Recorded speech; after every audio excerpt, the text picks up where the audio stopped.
Do do do do do do do do do do do. Hello, interwebs, and welcome to Close Up. I'm your co-host Joe. And I'm Ryan. Some people hate on things. We try not to be that way here. In fact, we like to be the champions of the underrated. So, bandwagoners, be warned. We're about to defend Spider-Man 3 and Mark Webb's Amazing Spider-Man. Full spoilers ahead for both films. Zooming into our medium shot now from our extreme long shot. Tell me, Ryan, what's your history with these two films? Grew up on the Tobey Maguire movies. I think the original Spider-Man was one of the first ones I saw in theaters. Pretty sure from earliest memory that I can remember. And I don't even remember if I saw Spider-Man 2 or 3 in theaters. I must have. I just remember hearing how bad Spider-Man 3 was. And then I went to see it. Even at a young age, I was like, it's not as bad as people say, but there is some cringy parts. And then I heard they were remaking, they were recasting Spider-Man.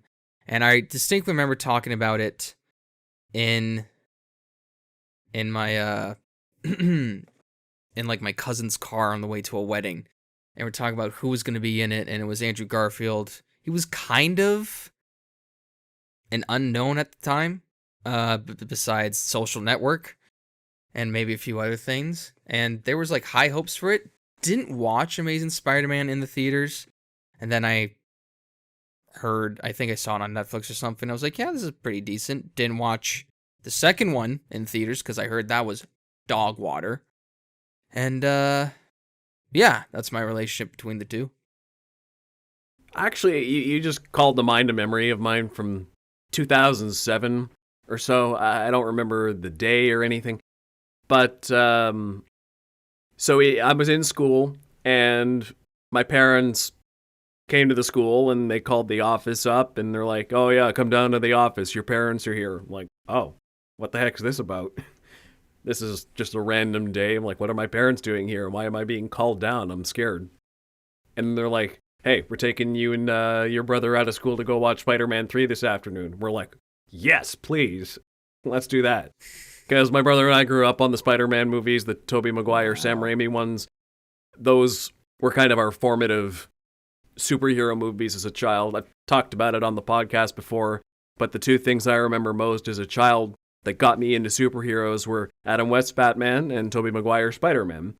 Spider-Man 2 is one of the first movies I remember seeing in theaters. I remember seeing that one at the drive-in, and that was a great experience. Spider-Man 3 we saw at the theater that day, and we even got a cool little poster for it, which I still have somewhere. Ooh. So, yeah, I remember really liking it at the time. I mean, I was 9, not as much of a critic back in those days. I liked most movies. But, yeah, that was a pretty good time then, and I've only come to appreciate it more since, and we'll get into that. Now, The Amazing Spider-Man, like you said, I remember even back then there was controversy for that movie, because reboots weren't really a thing. They were just starting to be a thing. Everyone was more excited for a Spider-Man 4 than a new Spider-Man completely from the ground up. It wasn't just a recast, it was a full-on reboot with that guy from the Social Network. Like you said, that was pretty much all he was known for at the time. And we're like, okay, yeah, whatever. But it's a Spider-Man movie, and there was a meme going around. There was a meme going around when the MCU rebooted and Tom Holland was coming in. There was like, if I have to see Uncle Ben get shot again, I'll do it myself. That's what the memes were. That's what meme I saw that was going around. Yep, I can understand that sentiment. But yeah, so we're going into this thing. We're like, well, it's another Spider-Man reboot, and who knows if this MCU thing will get off the ground. The Avengers I think the Avengers just came out that year around the same time. So we're like, who knows if this thing's even going to still work. Yeah. So we were willing to give it a shot. This was back when Sony still had a fair size of the superhero market in terms of box office. This was like anybody's game at this point. 2011, 2012 was a strange time for comic book movies, if you don't remember. But yeah, I actually came out of that movie loving it. I remember thinking at the time, oh wow, this is on par with the original one. I'm like, it's just as good as the Tobey Maguire one. And then I dipped on that statement when the movie started getting a little less popular in the public consciousness, I sort of shrunk back inside myself, and I'm like, it's not as good as I remember, I guess, because I was just being a bandwagoner there. And then I came around on it again, and I still don't think it's as good as the original Spider-Man's, but I've come to appreciate it a whole lot more. So that brings us to our close-up, and we're gonna get into Spider-Man 3 first, because we may as well do this chronologically, right? Might as well. Before we get into our notes, I want to read my brother's notes that he sent me this morning about why he thinks this is a great movie. Because my brother Luke, this is him and his best friend. They basically only ever discuss Star Wars and the Tobey Maguire Spider-Man movies. They call it the Holy Trilogy. This is their thing. And it's one of his pride and joys in life. And he is the first person I went to and thought of when I thought, okay, I need some points for a Spider-Man 3 defense. Luke, give me what you got. So his points were, number 1, the emo Peter Parker scenes are meant to be comedic. The symbiote enhances the characters of its host and is aggressive. Peter is a nerdy guy, so it simply just makes him aggressively nerdy. He obviously realizes the severity of the situation after he hits MJ at the jazz club, and that's when the dancing and comedy gag is up. 2. Sandman isn't a bad guy. He's just someone in a bad situation. Despite his lack of screen time, he's one of the more complex, quote, villains because of his love for his daughter. He doesn't like being bad because it, quote, feels good. Sorry, Venom. Also, Peter forgiving Flint at the end is a beautiful send-off for Sandman, and really encompasses what Spider-Man should be. Also, probably the hardest thing Spider-Man had to do in the 3 movies was forgive the man who killed the biggest influence in his life. 3. Before the end fight where Tobey takes out the classic suit from under his bed and you hear the Danny Elfman theme, an all-time great movie scene. 4. Harry Osborn and Spider-Man teaming up after the movie-long feud is heartwarming and his death is depressing. Aside from the amnesia bit, I like Harry's character arc through the trilogy and this movie. Norman died at the hand of his own glider trying to kill Peter, and Harry died at the hands of his own glider trying to save Peter. 5. The scene where MJ and Peter are at dinner and Peter plans to propose is an incredibly written and acted scene. So funny, sad, and really shows Peter's flaws. Watch it if you haven't in a while. 6. J. Jonah Jameson. What makes a movie good is that it makes you feel emotion. Spider-Man 3 can make you feel happy, sad, funny, awkward, hopeful, and everything in between. Yes, it has its flaws, but every movie does. The movie shouldn't be seen as a gold standard for the trilogy, but with so many great scenes and themes, it should be a worthy conclusion to what is the Holy Trilogy. Thanks, Luke, for your contribution. Now we'll either break that down at our own points and now. Interesting. I don't see any defense for Topher Grace. So I don't think you could if you tried. But yeah, that's very well said. Good job, Luke. This is pretty much most of the things I would have said from it as well. I think the opening to Spider-Man 3 is really good when where Peter is finally seeing MJ's performance in the theater, and then you see Harry and makes it on time finally. Makes it on time. You see Harry in the Abe Lincoln seats looking down at Peter. What, too soon? And you see Harry and Harry chasing Peter throughout that alleyway. Oh wait, don't forget the funniest part when he goes after the play. Peter gives her the little flower, and Harry got her a whole bouquet. Oh yeah. It's been a while since I've seen this. I rewatched all some of these movies before seeing No Way Home, just to get myself familiar, but I forgot about that. But that chase scene I think it's really it's cool. It really brings you like into the movie. It's great. You know, it's Spider-Man and the Green Goblin and the Green Goblin without their masks most of the time, and a little bit of, early-ish CGI stuff, but I think it worked pretty well for the time. I think probably one of the hardest hits I've seen in the film, where Harry just slams his face into a pipe. That hurts me still. It's very...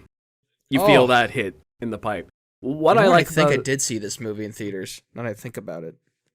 Yeah, your mind's gone back to 2007 and remembered. Yeah. Just seeing the gonk and being like, oh!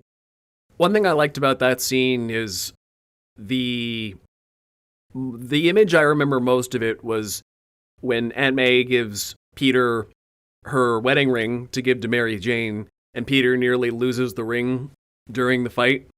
He spends a lot of the fight trying to fight Harry, but he's also trying to not lose this wedding ring. So that's so comic booky. I love it.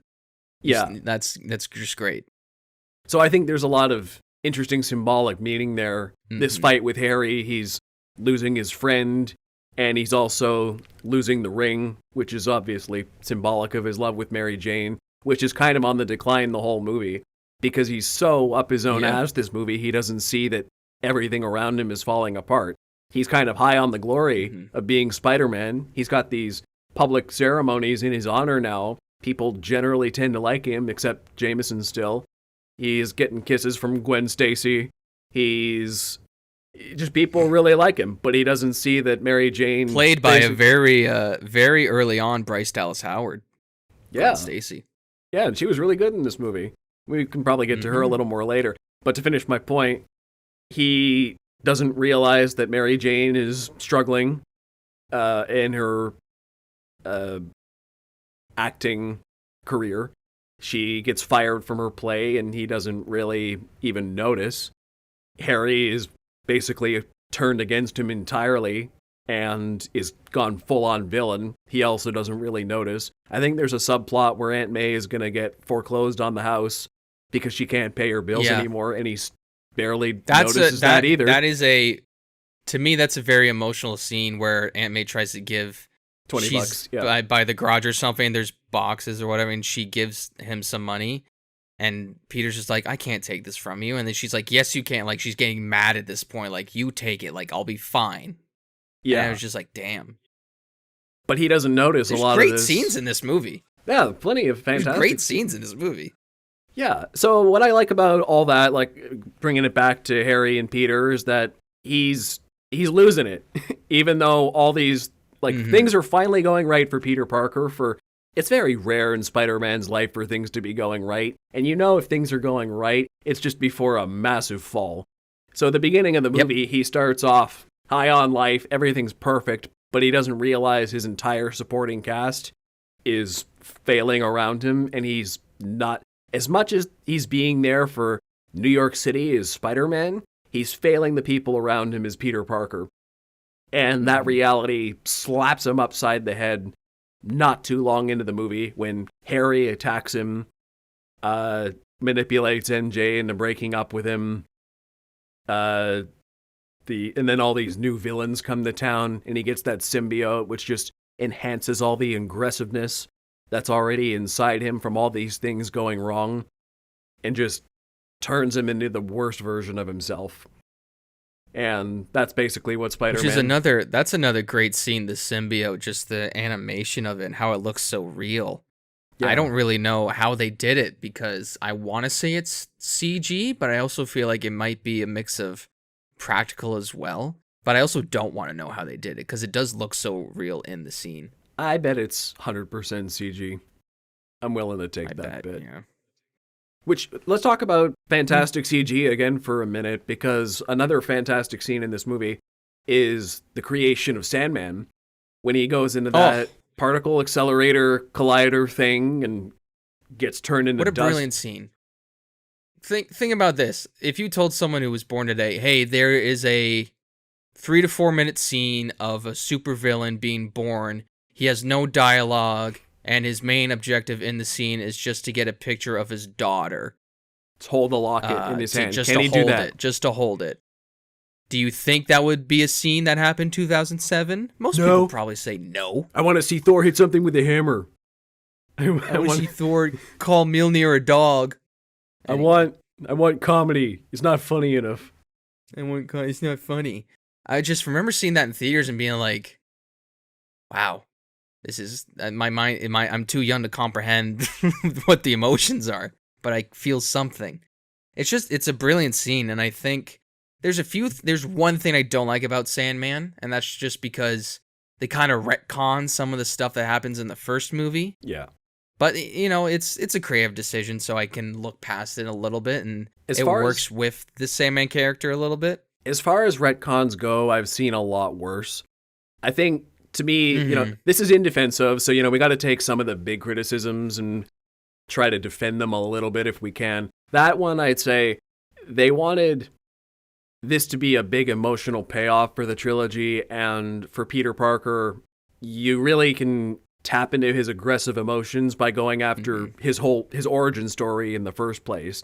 If you rewrite the death of Uncle Ben and make it so that the guy who actually pulled the trigger is still out there, when Peter's in this aggressive mindset, how's he going to handle that? Now that he has all these powers and he's been Spider-Man for a long time and he's kind of worked through some stuff, what's he do now?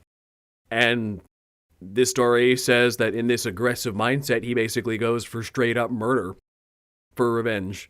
Yeah. When he tracks Sandman down to the train station and then like holds his head up against the train, tries to make him suffer, makes him go into the sewers and just lets him wash away. He basically tries to murder him. Sandman's a good villain to have for angry Spider-Man because I'm pretty sure it's written in the comics where Spider-Man pulls his punches a lot because the actual strength and weight Spider-Man could punch like a regular human would kill him. That's how strong Spider-Man is. Yeah. So to have that happen to Sandman, where he's literally going through Sandman in like every like orifice of his body, and to be in defense of the retcon a little bit, they sort of retcon it again near the end of the film, where he's like, I didn't technically pull the trigger. The burglar kind of ran into my hand or ran into my arm, which made me pull the trigger. So there is an argument to be made there that the original killer did kill him, but you know, other than that, crazy to think that they got that Uncle Ben actor to come back for Spider-Man 3. Oh yeah, those were new scenes, weren't they? Yeah, because what is that, like 6 years later? Yeah. That's insane. Because it came out in 2001, I believe, 2002. And 2002, Spider-Man 3 was 2007. I mean, it was 5 years, so that was still a big enough gap. That's before MCU just did it with every movie. Yeah. You know, which is just it's very impressive. Which, like my brother said, in the end, that's one of the best emotional moments of it, is when he finally becomes the good Peter Parker again and is being a hero, and then the trilogy ends with him forgiving Sandman and moving on. And he forgives Harry too, just before Harry dies. And that's a very emotional moment too. They're watching the sunrise together as he's bleeding out. And one thing I appreciate about Spider-Man 3 is that it had the guts to end on a really somber note. That Harry died, Sandman kind of just faded off, Peter forgave him. And the end is just him and Mary Jane having a dance at a club somewhere where he goes to at a club find he her. Punched her in.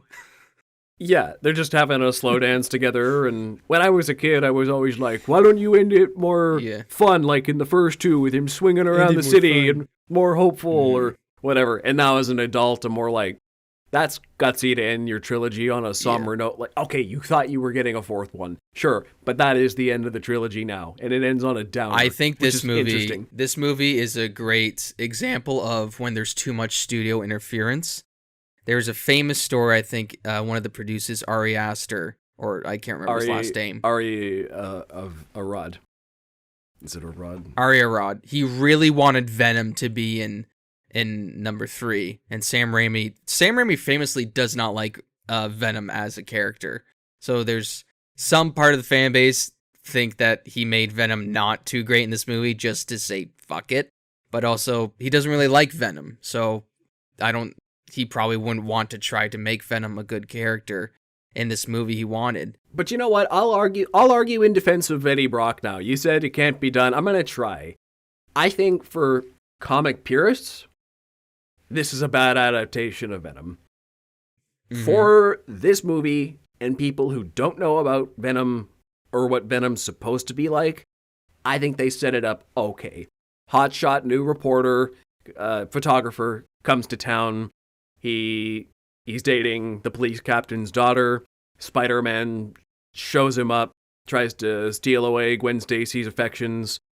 He tries to impress her through getting more money from photography, getting a stable job, like Peter did earlier on, basically with Mary Jane, is basically what he did for his origin story. He was just trying to impress the girl however he could. But Eddie Brock's the dark parallel to that, where he did it by photoshopping and faking his credentials. And then Peter, but Peter outs him for it, ruins his reputation, makes his girlfriend break up with him, basically. And so he wrecks his life and his reputation. And just when he's at his lowest point, he gets that symbiote, which increases his aggressiveness. So, of course, he wants to hurt Peter and Spider-Man. And I think Topher Grace plays it well. I mean, he's not playing a good Eddie Brock, as I know Eddie Brock. No. But he's everybody who's in this is trying the best to what they're given. Yeah, but he's playing a decent antagonist for this movie. I think he's definitely shoehorned in there. Yeah. But Sam Raimi was trying. I don't think Sam Raimi was intentionally trying to ruin anything. No, I think Sammy, yeah. I think it's funny to think that he was like, I'm going to make one of the most beloved Spider-Man villains shitty. I know he like him himself wouldn't do that because he's a very talented filmmaker. But yeah, it's so tough because I am a Venom fanboy, and I think the best Venom that we've seen to date so far is from the show Spectacular Spider-Man. If anybody's seen it, I think that arc is really well done. Yeah.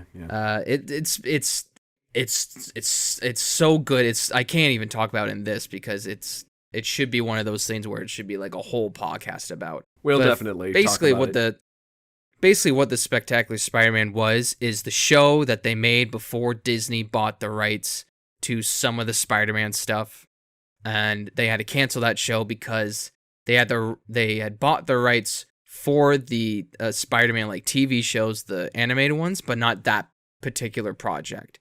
So they just had to cancel it altogether, which is kind of sad. But it's acclaimed to be one of the best Spider-Man shows or media of all time, and yeah, it is. I think it's perfect. I think it's got the best voice actor for Peter Parker. It's really good. Some of the villain, it's on par. I don't want to say it's on par, but just because I watched it more, it's almost on par with Batman the Animated Series. Just how they treat each person's origin story and the source material respectfully very well. I honestly think it's on par. All right. I don't know if that's a hot take or controversial, or he said what he said. Probably not. Probably hopefully not. It's pretty beloved. I think Batman's still a great. It's way better. It's way better. I'm just saying it's on par. Okay, now can I counter you in defending Venom again? I will counter a little bit and just say this movie would have been a lot better if they didn't have full-on Venom in the third act. I think the setup with like Peter having the symbiote and going black suit Spider-Man, that carried this movie. That was all handled really well. Even Eddie Brock's setup, well, not traditional Eddie Brock, was a decent setup for a villain. But having him get that symbiote, or even having him get it, was okay. But having him go full-on Venom and be a villain to fight in the third act of the movie, that's where it went too far for me. Yeah. But the setup was all decent. I don't mind. Like, I love that the symbiote was a huge plot point in the movie. It was like seeing Black Suit Spider-Man is awesome. So for this version of Venom, yeah, it's great build up. I think because of just how the character is on its own, and how his hatred toward Peter and then hatred toward Spider-Man becomes well known because. I think, what is it in this movie that makes him hate Spider-Man? Is it because he saves Gwen and now Gwen's just obsessed with Spider-Man and not him anymore? That's what it is? Well, that was the first thing, and then also Peter ruined his reputation. Right, gotcha, yeah. Which I also think, and she was supposed to be a more major character in Spider-Man 4. I think Gwen Stacy is very underused in this movie, but she wasn't really supposed to be. But for the scenes that she's in, again, not fully comic book accurate, but she does a pretty decent job. Bryce Dallas Howard, and she's okay. I mean, I mean, you could argue it was a contrived thing, but to put a wedge between Mary Jane and Peter, because I mean Harry was trying to lure her away, which wasn't super hard considering she was already very flirtatious with Gwen Stacy.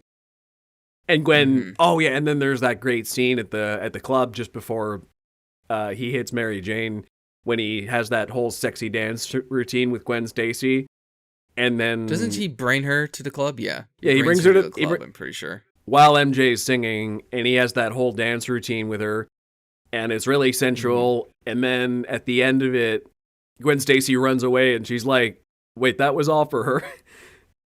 Yeah. It's really weird because Gwen Stacy in this movie is just kind of played off as kind of just like the everyday like pretty girl or pretty girl next door. Well, that's MJ now that I think about it. But she's a model. Just she's a like model, everyday pretty girl. In this movie.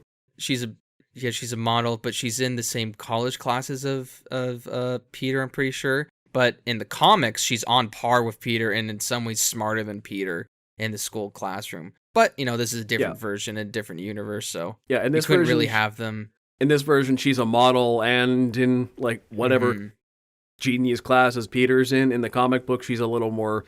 Because you can be both, right? She's like a model and a genius. She's more low-key and nerdy and, Peter. Which is why I always liked them together. I always thought Gwen and... Also, for all the... If you don't like this movie, this is the most quotable of all the three. In terms of memes and jokes. Oh, yes. Want forgiveness? Is the most quotable. Want forgiveness? Get religion. I'm going to throw some dirt in your eye. What's wrong, little Gobby Jr.? Gonna cry? You'll get your rent when you fix this damn door! Let's see. What are more? It's the most quotable. Easily. I just sent that meme the other day to somebody. You'll get your rent when you fix this damn door. Oh, I sent it to Justin because our boss, there's this door that doesn't work at the shop, and I sent it to Justin just to... I'm like, this is what I'm going to send to the boss. Oh, that's another thing. Pissing me off. I have to lift it by hand. Like, it's a garage door I got to lift by hand all the time. Like, let's get it fixed. I love how Tobey Maguire plays the cocky black suit Peter. Especially when he flirts with the landlord's daughter, like in the hallway while on the phone with Ursula. Think MJ or she's feeding him milk and cookies. Cookies are great, yeah. It's brilliant. Yeah, I honestly I guess for the time because people coming off of Spider-Man 2, it was one of the greatest superhero movies of all time. It's still probably up there for a lot of people. I think it is for me.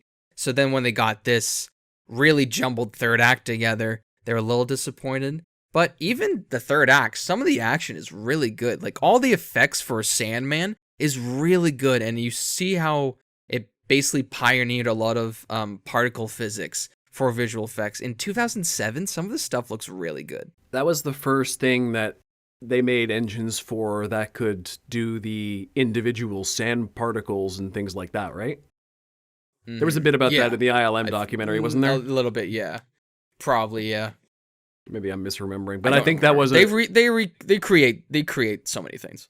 That last act, though, there's so many moments that I love. Though I like Harry's death when he gets hit with his own glider. I like the bit when the symbiote's in the metal bars and that Peter stabs the metal bars to the concrete and he beats it with sound. And there's no music. There's no music during that part. It's just all from the sounds of the bars. It's a really well done, I think, sound design moment as well. Yeah. Or that part. The only thing I just wish Venom would stop pulling his face back to let Eddie talk. I wanted Venom to speak more. But maybe there was like a CGI budget where they couldn't really do it. No, that was Sam Raimi being like, we don't need to animate this every time. This is going to get expensive. I just don't want to. Exhausting. The other moments I like were the moment of dread, I think, is done really well when Venom's got Peter's throat grabbed by the web and Sandman's beating the crap out of him on the beam. And then the entire audience down below is watching, and J. Jonah Jameson's got that camera that he stole from the little girl for a couple bucks, and she's like, films extra. And he's shaking his fist at and her. He's just kind of like, he's like so mad, but I feel like you can see a little twinkle in his eye where he's like, not bad. Respect. Like, I'm going to hire you. I respect that. But yeah, just Film's extra. this dreadful moment. Everyone is at their lowest, and then that pumpkin bomb goes into Sandman's face.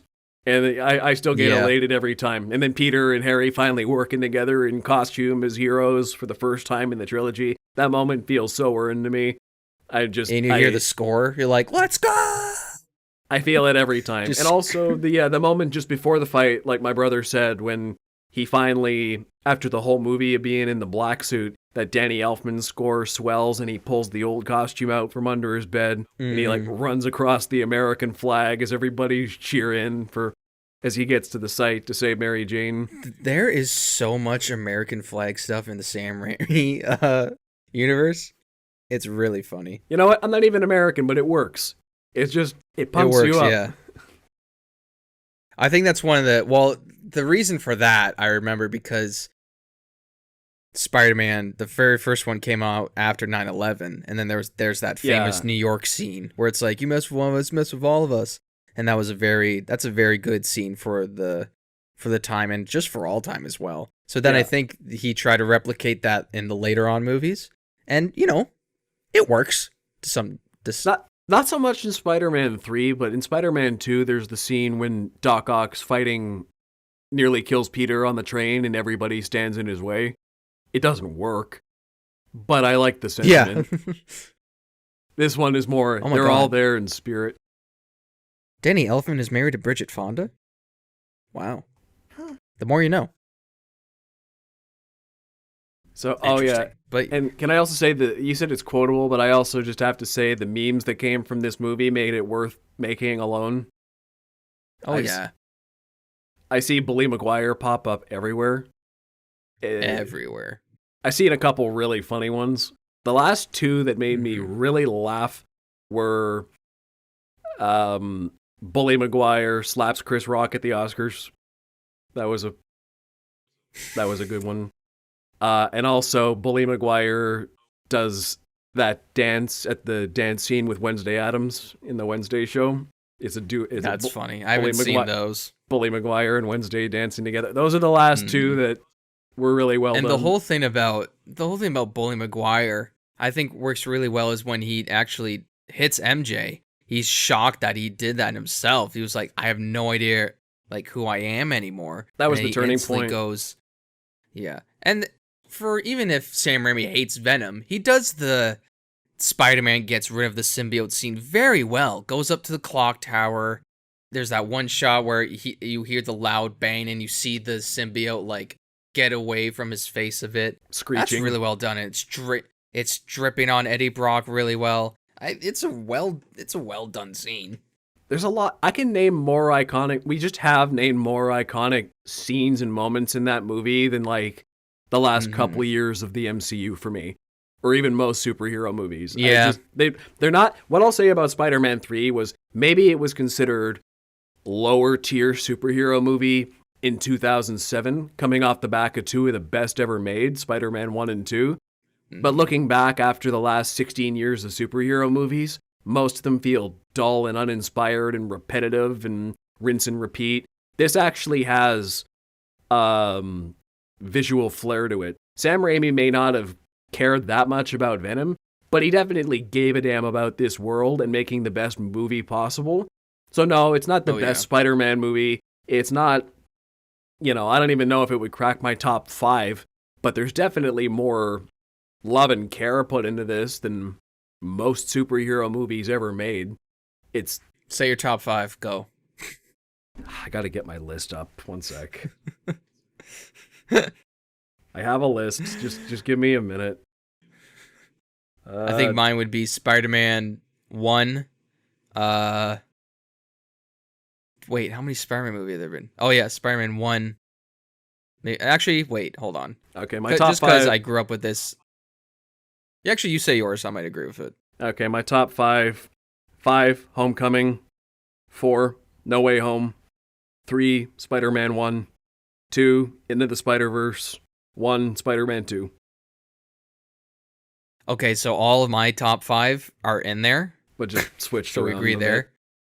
It's a little switched around. I just have to restructure it because I am a Tobey Maguire fanboy. It's Homecoming, Spider-Man 1, No Way Home, Spider-Man 2, Into the Spider-Verse.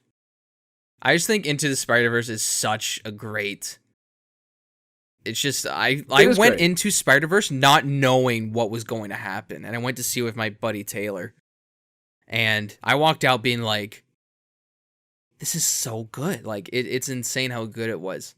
And it's hard to put No Way Home above Spider-Man 1 because you can't have No Way Home without the original Spider-Mans. But I think it's just a great amalgamation of what Spider-Man is as a character. And it finally showed great action, in my opinion, from the Tom Holland version of Spider-Man. Like, some channels said it in their video that they made like a year ago or something. They said how people like of our generation went back and looked at how the subway scene in Spider-Man 2 is iconic. Yeah. They'll look back and see that the condo scene from No Way Home, where it's Spider-Man versus Green Goblin, that will also be iconic. That's an amazing fight. Oh, yeah, for sure. It's a great build-up is what I think is more important even. I'm when so he's excited walking for around Across the with it. Spider-Verse. I mean, we're not gonna spoil No Way Home here. I mean, if you're watching a Spider-Man video, you've No. probably seen it, but we didn't tell you You've up seen top, it. So You've seen it. condo fight's great. Didn't make I think me the sad at all. the new Avatar movie just passed No Way Home, I think domestically for box office. Somehow I'm not surprised, but I also don't know how. Watch our Avatar thing. You'll see our thoughts. But Word of mouth. I know, Yeah, but I'm word so of mouth excited for is word of mouth really that great? I haven't met anybody who's seen it and loved it that much in real life. I don't know. Everybody But I know has been maybe they just mixed seen like reading reviews online. Are the reviews even God, being I can't that? believe I want to fast forward to June so bad just to watch Across the Spider-Verse. I'm so excited It was supposed because to I be saw a out little teaser last where year. I saw the video game version of Spider-Man is in the background somewhere, like he's wearing the suit. Oh, And yeah. I'm really hoping he's an actual character in the movie because that'd be really cool. But also, I don't want it to be just like, I don't want it to be Cameo City, but I still want it to be on par as the other Spider-Man movie. Yeah, it just does- showed that movie. I know that we're not talking about Into the Spider-Verse because what else can you say about it besides it's almost perfection? But it really showed that anybody can be the character Spider-Man. Literally anybody. It doesn't have to be Peter Parker. Yeah. I think Miles Morales is a very amazing character. Yeah, as long Pun as they've got the... you know what else is amazing? The Amazing Spider-Man. Sorry, I had a good transition earlier. Look, when we were talking about bad. When we were talking about Gwen Stacy, I was going to do that too, but it was way too early. I was gonna say, I do like Peter and Gwen Stacy together, and it's a lot better in the Amazing Spider-Man even than. Okay, it's ruined. Me and you had the same thought. I know, but I'm like, we still Me and have you more had to the say. exact same thought, but then I saw the time, and we were only 20 minutes in, and I was like, I know, there's like, more to say. it's too soon. It's too soon. It's way too soon. I'm We like, brought up Gwen. That's my bad. I brought up Gwen way too early. Do we transition now? No. Oh, man. Okay. But yeah, Spider-Man 3, go watch it. It's pretty good. Go into it thinking it's terrible, and you will be surprised. You'll be surprised. Go into it. Watch the last couple of years of Marvel movies first, and then go into it. Then you'll appreciate it. That's what I'll say. That's All so right. true. All right, so now on to the Amazing Spider-Man. So, What's with notes from other people? What is this? you know what? I figured get the super fans to have their say. Because, like the last one, my brother's one of the biggest Spider-Man 3 fans I know. Justin is one of the biggest Amazing Spider-Man fans I know. And he didn't give me as much of a detailed blurb as my brother did, but I'll just go over his points quickly. I like his first one. Emma Stone. Because Emma Stone. She's brilliant. Okay, that's it. That's the They're- defense. That's the in defense. Their chemistry together, and of course they dated in real life after this, and this is how Yeah. they met. But it's just so good. It's like, I don't know how, like, I don't get it. Like, it's so good that it's preposterous coming off of some other just movies where they try to force relationships. But this one feels so natural. and you feel that there's a little bit of a history there. They, I'm gonna go over the rest of his things quick, and then we can skip back to it, and then I'll talk about Gwen Stacy too. He said Emma Stone because Emma Stone, comic accurate take. Andrew Garfield's a different take on Peter Parker, but in a good way. Uncle Ben is done very well. Peter throws scenes he liked. Peter throws Flash when Flash is actually being nice. The web building scene when he's in the sewer. Peter sneaks into Gwen's house, then has dinner. The crane scene is cool, especially in comparison with the cops at the beginning who treat him as a criminal. And he did have other thoughts that he didn't send me a note, but I'll just kind of blend them with my own as we go. So going back to Emma Stone as Gwen Stacy here, her chemistry with Andrew Garfield carries this entire Amazing Spider-Man franchise. It's the thing, when I go back to these movies, that's what I think about, is the love story between Andrew Garfield and Emma Stone. They are one of, if not the best superhero coupling in any of these movies for the last 50 years. Like, I can't think of really any better. I mean, there's a couple I really like Christopher Reeve and Margot Kidder, or Chris Pine and Gal Gadot. But I think Andrew Garfield and Emma... Chris Hemsworth and Stormbreaker. Oh, yes, of course. Of course, that's one of the all-time greats. Why does he have a relationship with objects? I mean, with Mjolnir. Him and Mjolnir are an all-time love story. Rocket and Bucky's arm. Another great love story. Steve and Bucky. PlayStation Vita. Or whatever he's playing on. Steve and Bucky. Yeah, I said it. Steve and Bucky's relationship is better than most actual relationships in the MCU. Pretty much, yeah. So, but yeah, these are an all-time great, and I'd recommend going in the Amazing Spider-Man just to see these two play off each other, because they're so good. They're so entertaining. I mean, they're a highlight here, but they're a for sure highlight and a breath of fresh air in the second movie as well. They're still amazing with each other. I suggested defending the second movie in this as well, just so we could do the trifecta of shot-on Spider-Man movies, and Ryan was like, no, I'm not defending number 2. I'm not doing it. And I'm like, I tried watching it a while ago, and I fell asleep. So I'm like, okay. But I will say, a grain of salt. What I will say, we can bring it up. We can bring it up. I've changed my mind. You know what? We're gonna spoil it.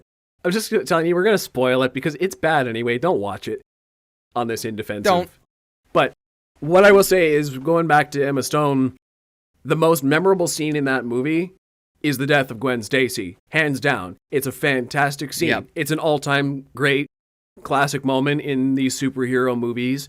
And even in a movie as derided as Spider-Man 2, that moment was so good, it informed Andrew Garfield's entire character arc in No Way Home. They took the worst Spider-Man movie and made it into one of the biggest dramatic payoffs in one of the best Spider-Man movies, which was another gutsy move that I appreciate.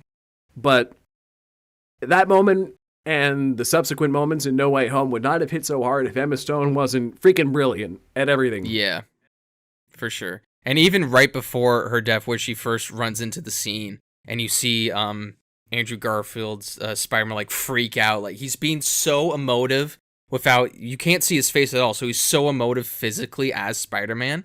Here's how I always pictured it. Tobey Maguire is the best Peter Parker, Andrew Garfield is the best Spider-Man, and Tom Holland is the best mixture of both. That's how I view it. I think the same exactly. And that's why Tom Holland is my favorite, just because he's got that best blend. Technically, yeah. Yeah. He has the best, he actually quips in this movie. Tom Holland quips a little bit, but some of the best quips that Tom Holland's Spider-Man has are in deleted scenes for some reason. Wow. And like there's a scene in Far From Home where he's in the Stark suit, and I think burglars or robbers or whatever, they're at the banquet at the beginning of the scene, and there's amazing quips that Tom Holland's using, and they cut it out for some reason. I don't, you should look it up later. It's pretty good quips. But these are probably the best quips ever written for Spider-Man in The Amazing Spider-Man, and Andrew Garfield does it so well. The problem, I know this isn't in defense, but the thing is, I know it's a little bit more modernized, but he doesn't look like or act like a nerd And Okay, when you I think had about it, because I had a defense of he this ready goes to around go. on this.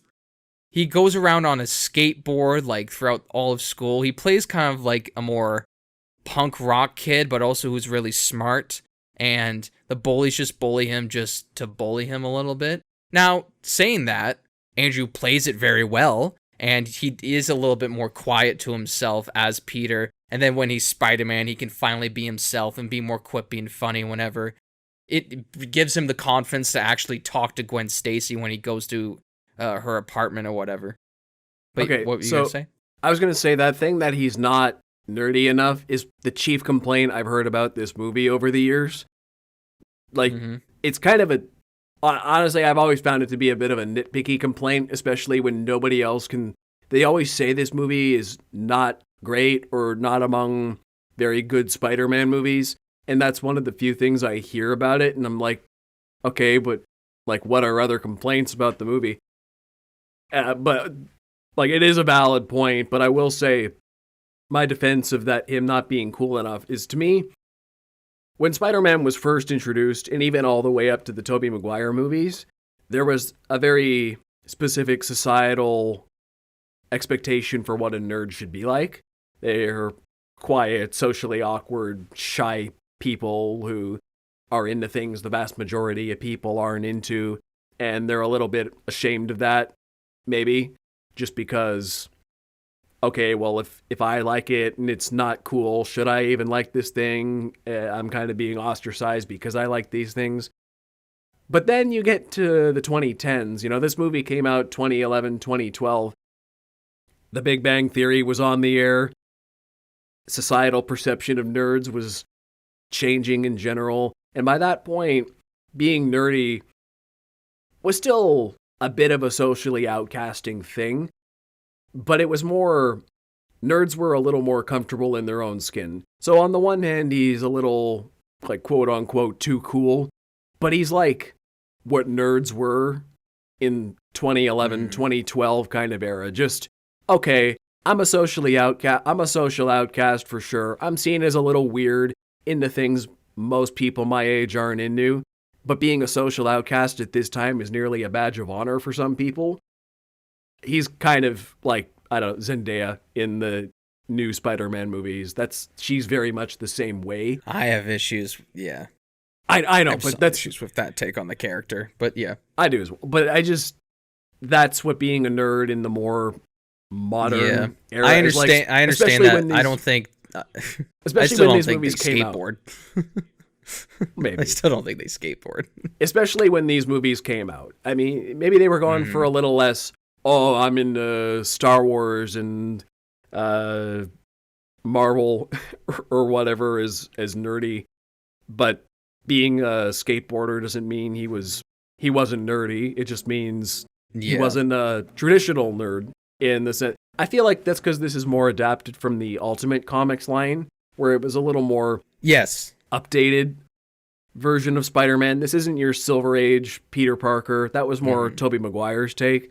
This is more the take from the 2000s, for more modern audiences at the time, and even now, really. It's less timeless, but it works for what it was doing at the time. So that's my defense of that. I'm glad in one of Justin's notes he brought up the Flash scene where he's trying to console Peter. That was because good. you don't really see.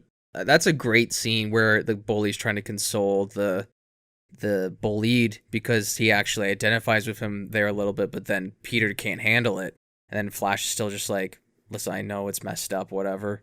And that's like a really well done scene, and that's one of those scenes where I kind of look back on it and being like, that's one of the scenes that stuck with me the most, because there is very smart moments in this. In this movie too. Like again, him building that this spider web in the sewer is so brilliant. It just shows the brilliance of just how smart Peter is on his own. Instead of everything being given to him through Stark Tech.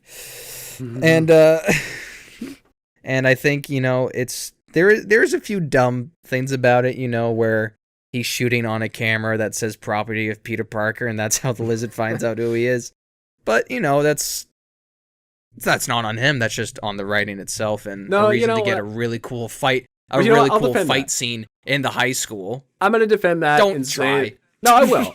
I'm going to defend that and say that that moment shows that even though he's Spider-Man and maybe it's a little bit of a plot convenience and he's a smart guy, he is still an irresponsible teenager who does dumb stuff like A, losing an expensive camera, and B, putting his name on it when maybe he should have thought further ahead. It shows his age. Adults probably wouldn't do that. And we can look on it and be like, that's kind of dumb, but it is a mistake a teenager would make. So I can buy in. Yeah, but it's just like you're just showing this like this overly smart character be super dumb, and you just bring him down to like a normal person level, and that's just the one thing I don't like. But it did lead to one of the best fight scenes in the movie, where he's in the school and he's crawling around on the lizard like a spider. Probably shows the one of the best Stan Lee cameos ever, where he's on the headphones and he's flicking through vinyl, and you see the chair almost hit him, and it's completely silent, or he's listening to music. Yeah, I think it's a great cameo. It's one of my favorite Stan Lee so cameos ever, for sure. For sure, it's so good. So one thing Justin talked to even me the about, lizard. Oh, so you go. I was just saying the lizard.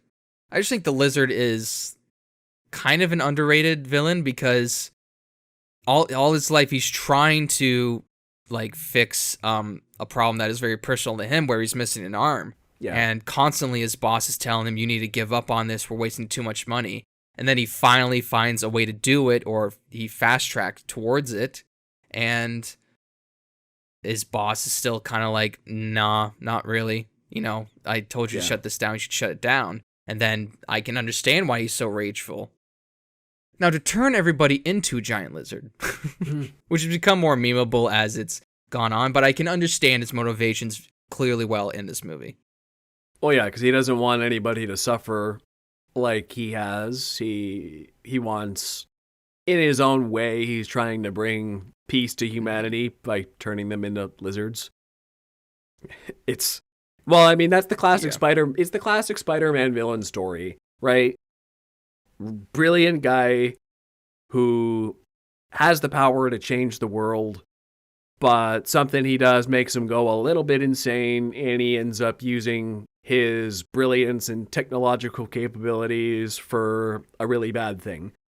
All Spider-Man villains are basically the mirror of Peter Parker in that way, who's also this brilliant kid with great power, but he chooses to use it responsibly, whereas the others use their great power irresponsibly, and that's what separates him. But there's a very fine line between Peter Parker and his villains, and I think this movie, more than many others, tries to hit that point home. He's a friend of Peter's father. He works at Oscorp as well, which is one of Peter's dream jobs. He develops he's a mentor to him as well for most of the movie, which was also pretty cool. They talk about scientific experiments a lot together in the movie, if I remember right. And so when he finally does go full on crazy at the end and the lizard takes him over, that's, I feel bad for him and for Peter, because we know he's a good guy deep down. It's just, you can make an argument that the Spider-Man 2018, the video game, took some elements from this story, because in that game you have the mentor figure be Dr. Octavius, and he's someone Peter looks up to, and eventually you have to fight him, and then when you do, it's this big emotional moment. And I don't remember if it's as emotional at the end of this movie as it would be in 2018, but there's elements in there that clearly work, and you understand the fight is pretty epic. You see, I will say the suit's a little dumb. Not the suit, but the mask. But they fixed it in Spider-Man, Amazing Spider-Man 2, which I think looks really cool. It's probably the best Spider-Man suit in the second one. Yeah. And the way again, another amazing scene in Amazing Spider-Man 2 is when you first see him swing around at the very beginning. Looks like he's skydiving at the very beginning. You see the flaps of the suit. It's not skin tight. There's a POV shot of it too. Really well done. That also reminds me of another plus about this first Amazing Spider-Man, is that all the scenes are done POV, running across the rooftops and like the first few web swinging scenes. That one, I believe, ends with him hitting the glass and sticking on it, and then we see his reflection in the POV for the first time. Yeah. That stuff is awesome. And then you're like, oh. But the whole scene, you're like, this is really awesome. But I thought it was a great way to build up towards differentiate. that too. The build up towards that too. He's walking behind two really smart people, and he's like, he would get better momentum if he did this, and he's kind of just listening towards. He's not walking with them, but behind them, and just listening in. Yeah, I like that he lost my train of thought. Oh yeah, I like that the director tried to find really interesting ways to differentiate his take on web swinging from Sam Raimi's. Because it felt it felt more grounded in a way, less like, okay, these feel more like real buildings and we're doing these POV shots and, oh, let's feel what it's like to be Spider-Man. It's less, oh, we're in awe of this guy swinging around the city. It's, oh, we're doing this too. And they kind of carry that through in the second one, like with the skydiving, and you're following that as well. So For sure. I also got to talk about the director a little bit. Well, first off, I got to say he's, Mark Webb, Webb Spider-Man movie. That joke's been made before, but I have to say it again because I just think he got hired from his name alone. Probably. But I also think he had a really strong vision for this movie. The Sam Raimi movies were beloved, rightfully so, and people were very disappointed when they didn't make Spider-Man 4, and a reboot could have been a cash grab. It could have been a dumpster fire. I mean, look what they did in Amazing Spider-Man 2. They really dropped the ball there. This franchise had a lot of potential. But Mark Webb's Amazing Spider-Man feels, much like the Sam Raimi ones, like the product of a director who had a plan in mind, and this feels like it doesn't feel like a studio Spider-Man movie. It feels like a very personal story told by somebody who gives a damn.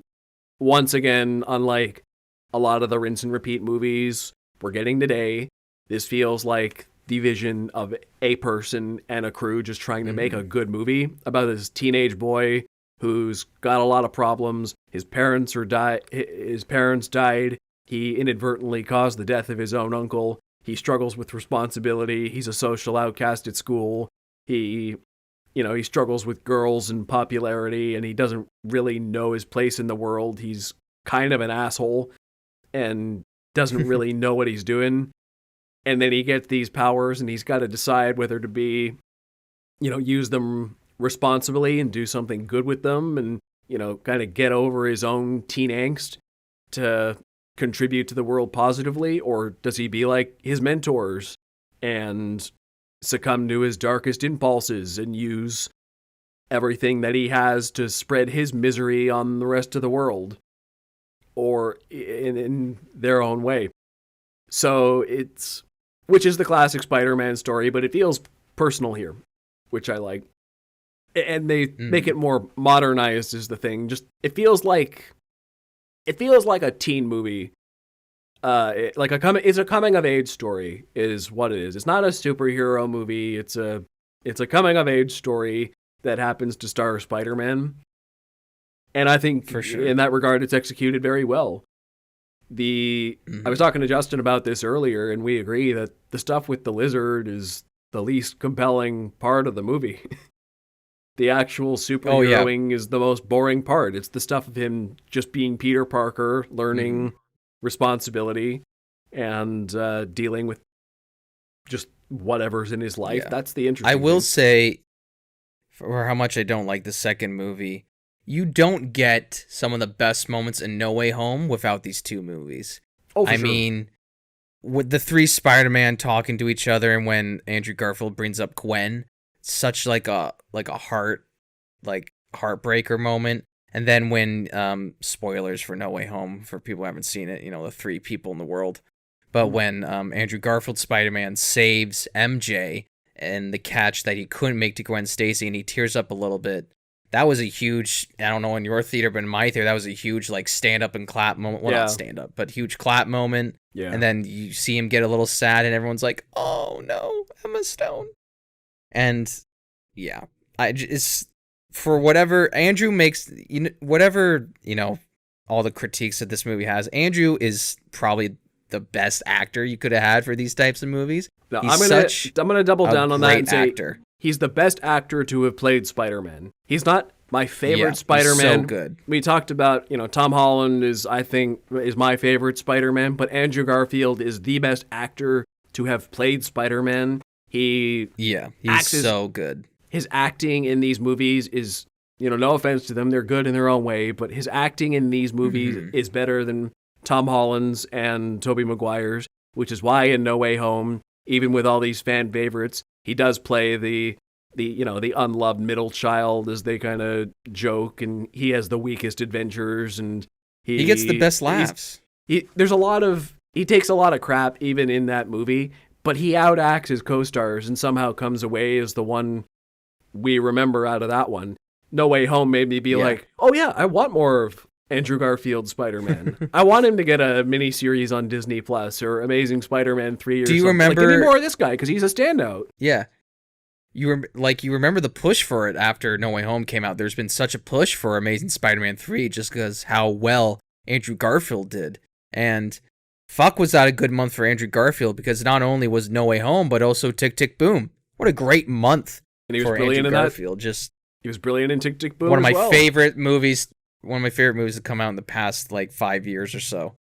And I still listen to the soundtrack. It's so fucking good. I love your TikTok about it. That's one of my favorite ones you've done. This is music.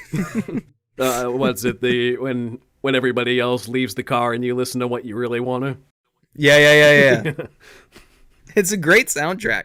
It is. But yeah, I think I know we're going back on it, but the Emma Stone chemistry, I just think her version of Gwen Stacy is so good. And I think even though this is a more modernized tale, it's a very well comic accurate as well. And I know it's kind of like a slip up and it makes her not look too smart, but it's a great scene between the two of them where he's like, okay, come help, whatever. And then he webs her hand to the car. He's like, it's okay, I'll come back for you, whatever. And then she shouts, Peter! And then covers her mouth. That's a great moment where she's like, oh, shit. One of the best scenes in the movie. She didn't mean to do that. And just their scenes together are so good because it's not, we had this criticism where every character in an MCU movie has to be funny. But since they're both funny but it's not because they're both funny, because they're both funny people. It's just they know each other's sense of humor very well, and they play off each other so good. Especially like that broom closet scene where he's like, by the way, this is the worst spot you could have put us. It's a broom closet. It's like, I'm sorry, I didn't take us to the Bahamas of hiding places. Their chemistry is so freaking good. One thing I do like about this movie, speaking of their chemistry, is that this movie wasn't afraid to get a little... This is probably one of the most... it contains one of the most sensual scenes in any Spider-Man movie. That scene when they're when they're in her bedroom together at her house. Mm-hmm. Most Spider-Man movies or most superhero movies shy away from sexy scenes like that, but that scene just kind of lets them be horny teenagers together, which once again it just shies away from a lot of the time. Yeah. I'm like, oh, so once again this is a coming of age drama, and they feel like a real high school couple. They're kind of sneaking around and worried somebody might walk in on them. And yeah, and her dad, played by Dennis Quaid, does a brilliant job too. He doesn't like Spider-Man, but he also really doesn't like Peter too, because he kind of sees him at the moment as kind of this cocky teenager just trying to smush on Gwen, but also he's just being a protective father. And his death scene was pretty impactful, where he's like, just leave Gwen out of it. That's just such a a dad moment too, where he doesn't really care what happens to him, but he cares so much about his daughter. And no, he doesn't do as he wish, but yeah, I think Dennis Quaid does a brilliant job. Oh, I think he's a really good... George Stacy is a pretty interesting character in that. If I remember right, there's that scene that Justin referenced there about the dinner party scene when Peter's at Gwen's house, and I remember that scene being about George Stacy's just bashing on Spider-Man the whole time, and Peter's trying Mm-hmm. to like put up a half-hearted defense to it because he's just embarrassed. Meanwhile, they're eating like a very like famous or not famous but very like rich food where it's like a fish and he doesn't really know how to eat it. So he's very Yeah. out of his element right now, but he kind of in the way I look at it, I feel like Dennis Quaid's character kind of respects Peter in that sense a little bit because he can stand up to him in an environment where he's not comfortable in in his own 'cause house. when he's there, he's an absolute mess. His like hair's all messed up. You know, yeah. So I agree with you where the actual Spider-Man stuff is the least compelling things in this movie, which is, I guess, some of the criticism goes, but just as it makes you care about these characters more and the Definitely. surroundings around them. Although, speaking of Spider-Man moments, two of my favorite Spider-Man moments of all time come from this movie. The one when the lizard is attacking a bridge and there's a car that falls off the bridge, and then Peter catches the car.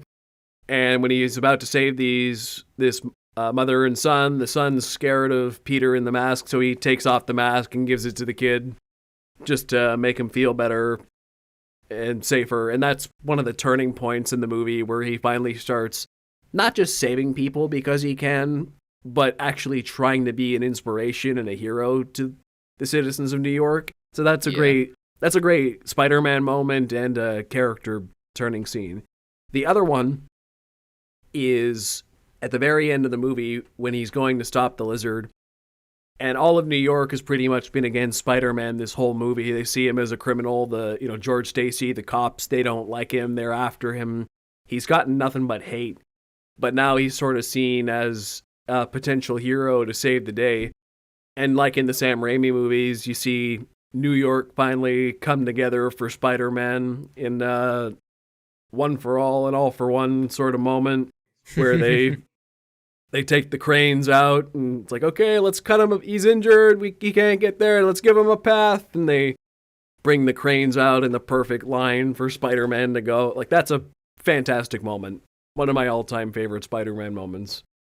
Two great moments, yeah. You can always find in each Spider-Man film, you can always find something good in them, which is, it's which is a good thing. I don't think there's been a Spider-Man movie to date that it's just been blatantly terrible. There's some I don't like, but I don't think it's like you can always find some good stuff in them. Like Even we the said, shittiest. Even Amazing Spider-Man 2 has the death of Gwen Stacy scene. Yeah. Which I like Done that so scene. well. That scene probably beats out most of the stuff in this movie, and I like this movie quite a bit better. Mm-hmm. It's so good. Did you know that when the clock stops on the time, it's a reference to the comic book number? Anyway. That's very interesting. You ever see those like YouTube shorts where it's like, did you know in Spider-Man No Way Home? They've just been popping up in my feed recently. They pop up everywhere. I don't know why. And then there's always the joke ones where it's like, did you know in Iron Man, Robert Downey Jr.'s character becomes Iron Man? Like it's it's the joke ones that like make fun of it because they're so popular and just everywhere. I saw a really funny one that popped up just to get on a slight tangent. So it said Mario Puzo, who wrote The Godfather, never wrote a screenplay before The Godfather. And so he wrote The Godfather 1 and 2, which both won Oscars, got huge acclaim. And so then after he wrote those two movies, he's like, well, maybe I should learn how to do screenwriting after all. So he took out a screenwriting book, and in the first chapter it said, study The Godfather. That's pretty funny. Yeah. Oh, I hope that's true. I hope so too. Anyway. I should fact check. But I like the story. It's a funny joke, even if it's not true. Man. You've played. What have I played? Sorry, go ahead. No, you've played. You've played the other. You said you've played the Spider-Man game, but not Miles Morales, correct? Correct. If we were including that as well, would you put that in the top 5? I gotta relook at my top 5. Because I'd take out Homecoming. Yeah, I might bump Homecoming. I might even put it above No Way Home. It might be my 4th favorite. Yeah, I would agree. Yeah. Somewhere in there. I think it would make top 5. Sure. It's crazy because that game is really good, but I didn't take breaks in between, but I had to play it after working shifts. And it's a really long game, like in terms of story. Yeah. And Miles Morales is like so quick. It's insane. You can probably bust out Miles Morales in a day or two if that's what you were dedicated on. Because it's a glorified DLC, really. It's a really good game, though. It's a well crafted story. It's basically a DLC long enough that they released it as its own title and could make a crap ton of money from. Not to crap on the game, because I haven't played it, but like that's basically what it is. I think you'd love it. Oh, I'm sure I think will. You'd love it. I'll get around to the. It was one of the launch titles for PlayStation 5. So I assume I don't know if it was rushed a bit, but there's a lot of skills and costumes that I think not costumes, but skills and gadgets that you can only get in New Game Plus. So it's meant to be played twice, which I should go back and play because I had fun playing it. So one more point I got about The Amazing Spider-Man, another one I was talking about with Justin. He loved the way Uncle Ben was portrayed in this. Specifically, the two things that we agree that were really good about it were that Peter, like we said, is kind of a jerk in this one, especially in the first half of the movie.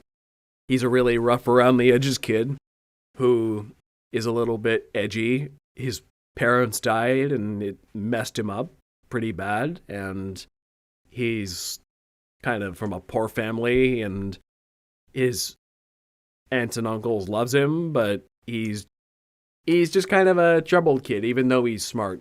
But Uncle Ben calls him out on his shit a lot. Like there's a scene where he gets a black eye or something, and Uncle Ben's like, "Yeah, I've been in a fight before. Don't lie to me. What are you doing? What are you getting in fights for? What's happening?" And Aunt May is a little bit oblivious. She clearly doesn't have that kind of relationship like Peter had with Ben. Ben understood him and called him out on his crap way more. So then after he dies, Peter and Aunt May don't really know how to get along with each other without him because they never really had that good a relationship.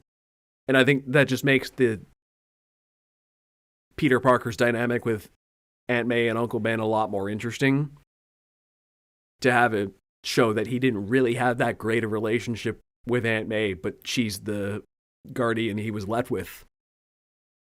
So Uncle Ben and Aunt May are handled really interesting in this movie too. It's a take I enjoy. Yeah. I feel like Sally Field is kind of underutilized though in these two movies. She's given great moments, but she's not utilized as much as the Sam Raimi one was. But Martin Sheen's a great Uncle Ben. For sure. Even though like the responsibility speech is jumbled up because they didn't want to be too similar to the original. Look, he does a good job. They did it even worse in the Tom Holland ones until they did it well. There was, I don't remember if it was in Civil War or Homecoming, where there was an even wordier version of it. I don't think he ever got the responsibility speech before No Way Home. Give me a sec.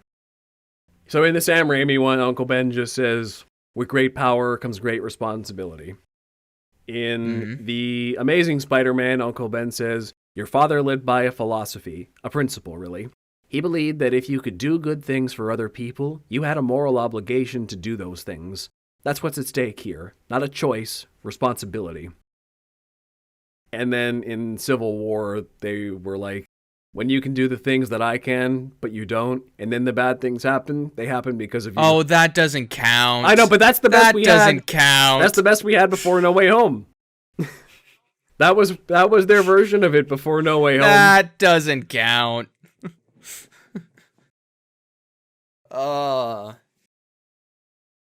Okay. That was a good moment. No Way Home, where it's kind of a twist where Aunt May says it, which kind of got a small clap in my theater. I thought that was awesome. But you see some reactions like online where she's like begins to say it, and then I think it's some theater overseas, but they're like, "Yeah!" just screaming nonstop. It's like, oh my god, like it's not. That was such an emotional moment in the theater. For that sure. scene alone. Okay, I'm about ready to wrap up. You have any more to say? Go watch all the Spider-Mans and play all the games. Especially the television show. Especially spectacular, yeah. It's so good. I don't know how else to say it.